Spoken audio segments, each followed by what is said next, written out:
CM Revanth రెడ్డికి తెలంగాణ హైకోర్టులో ఊరట లభించింది. బీజేపీ ఫిర్యాదుతో రేవంత్ రెడ్డిపై నమోదు చేసిన కేసును హైకోర్టు కొట్టివేసింది.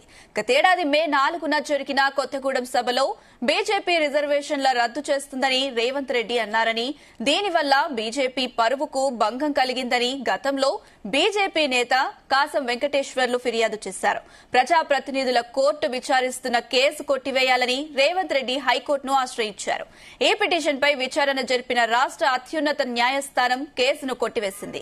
కాగా గోపనపల్లి ప్రైవేటు భూ వివాదం కేసులోనూ ముఖ్యమంత్రి రేవంత్ రెడ్డికి గత సోమవారం సుప్రీంకోర్టులో ఊరట లభించింది.